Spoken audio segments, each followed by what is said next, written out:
Hello, welcome to the Casual Commons, where we're just common people casually discussing our traumas. So today it is a Monday evening. I turned 25 yesterday. I'm currently sitting in my closet as a coping mechanism for the cold that is about to hit New York City. So we're just sitting here with me, you, my notebook, and my thoughts. I took a long weekend off. I took Friday and Monday today off to do nothing. Just kidding. I had some errands to run. I voted early, which you should do, and I went to the dentist and got my allergy shots. Usually I'm not a sentimental person when it comes to my birthday, mainly because I never really celebrated it with like friends, because I never really had friends over as a kid, just because I think like my mom was pretty sketched about having people over. You know how Asian moms are. But through that, I don't think I really cared too much about my birthday. Like I never got my hopes up in terms of like celebrating it. Like, not that this is supposed to be like a sentimental video or anything, but I think it is a good time to discuss I don't know if you would call it like a crisis or a clarity. So my quarter life clarity. And I do realize that by saying it's a quarter life clarity at 25, that implies I'm living to 100, which I don't know if I want to do, but 25 is such a clean number, and quarter and 25 just work so well together. So we'll call it that. So I feel like every time I enter a new chapter in my life, I take about 2 years to really get used to things. So for example, in high school, I didn't really feel comfortable or like in my skin until the end of sophomore year, when I discovered Kathy Griffin and like watched her stand-up, and she did like a little part about Michelle Bachmann and just like did political commentary. But from that, I feel like I gained the strength, or I found my voice.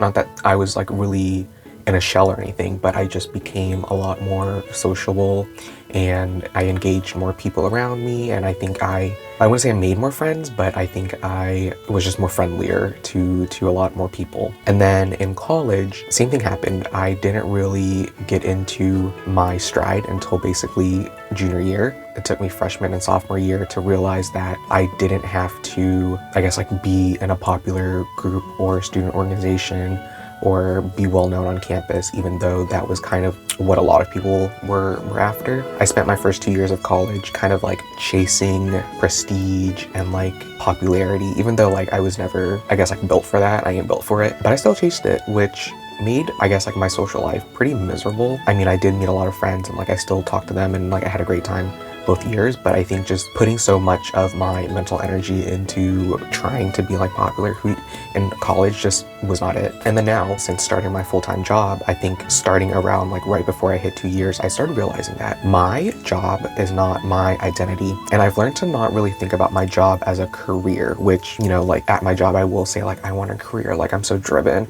and like I'm gonna, you know, do this, do that, like I have ambition. But like in here, I just think of it as a job. Like it is a means to an end. And this whole thing just stemmed from me like realizing that I was putting a lot of stock into my job, thinking that I would do cool things and I guess like progress and work on cool problems in the corporate workplace, but it really ended up not being that.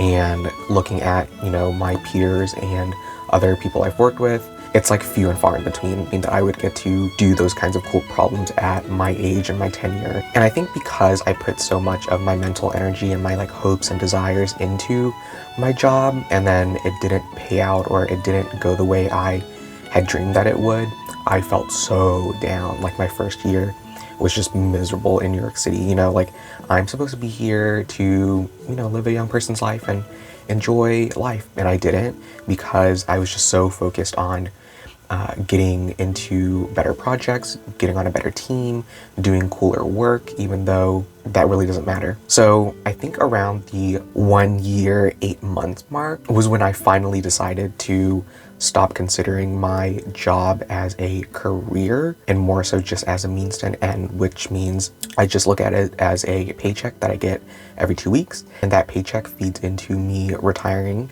or, you know, becoming financially independent so that I can pursue work that I'm actually interested in. And that doesn't mean that I want to like slack off or get fired or anything, because I still want to perform well and keep my job and get paid well, because I do get paid well. So I guess the whole point of this video is just for me to make a list and commemorate what I, at this point in my life, really enjoy, really like, really love, really cherish, and motivate myself to do it for the sake of content. So I have my notebook here. Things I really love.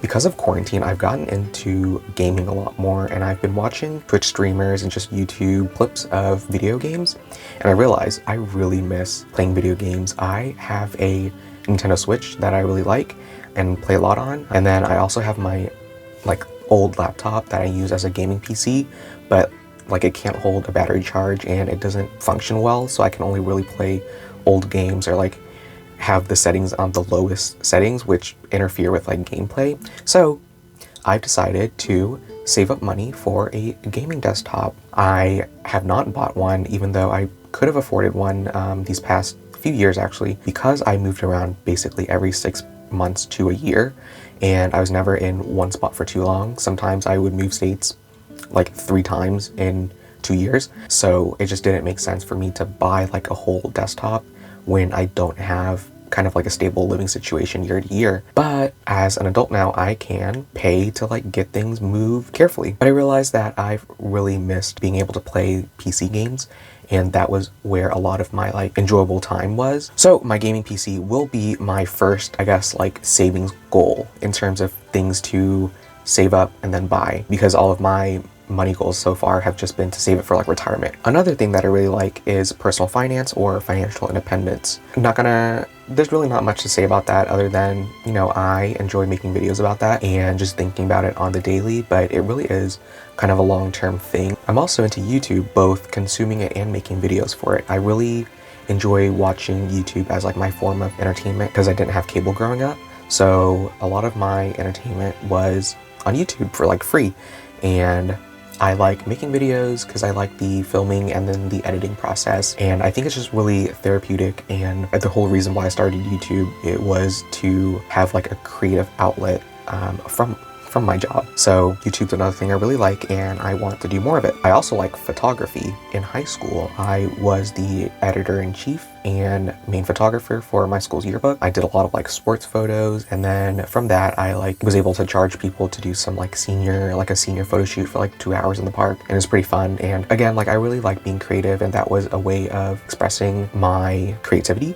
So I kind of want to get back into it, and where else is a better location to be than New York City, right? But in these past 2-3 years that I've been living here, I really haven't done much photography, only because I just feel uninspired, and if I'm going outside, I don't want to lug around a camera. But I do kind of want to force myself to do that a bit more. Maybe not this winter, but once the weather starts getting better, 6 months later, we'll go outside and see what happens. I also like skincare. So I really have not been taking good care of my skin recently. I'm on and off about, washing my face in the morning, because I like to sleep right until my first meeting. And unfortunately, work just drags itself out until the end of the day, so maybe I'll start waking up a bit earlier and start forcing myself to do so. And I really like internet culture, and I just put that as a bullet to basically say I'm a K-pop stan, I'm an anime weeb, I'm a meme lord. Literally anything that pops up on YouTube, on Twitter, I really just like consuming and enjoying and laughing at. So that was a list of things that I wrote down that I love, and I don't know if it's everything that I love about life, but those are the things where if I have free time, I'll find myself doing. In addition to that, I also have a quick list of things I have to do to keep myself mentally well, and that is staying organized and staying decluttered, meaning that I really need to make more of an effort to clean my room, because I feel whenever my room is messy, I have a small room, I live in New York City, I don't have that many surfaces.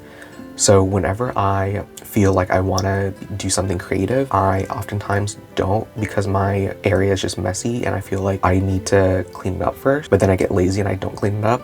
So I need to make more of an effort to just be organized and have less clutter around. And then I also need to exercise. I definitely have gained weight during quarantine, so that's not good, because I tried on my pants now that it's getting cold and they fit in kind of tight. So I definitely do need to start eating better, start cutting out snacks, start cutting out ice cream that I eat every day, and eat better. But also I need to incorporate exercising, and I've really never liked exercising. The only thing that I found that I really like to do and I can do it daily is weightlifting. And it was great when I was commuting out to my client out in the suburbs because they had like a huge gym in their office that was empty because everyone left at 5 and I would work until like 6, 7, do an hour of weightlifting by myself like in an empty gym and call it a night. But now that, you know, we're in quarantine, I'm not about to go to a gym in freaking New York City and risk, you know, contracting anything. So I just need to start doing more like home workouts and just keeping myself a bit more healthy so that when I am able to go back to the gym, I don't feel so lost or out of place.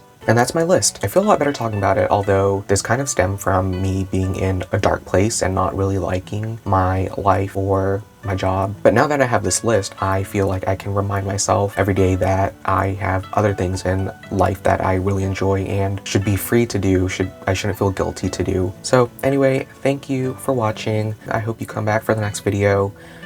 Please subscribe if you like it. I really would appreciate it. This has been fun. Bye!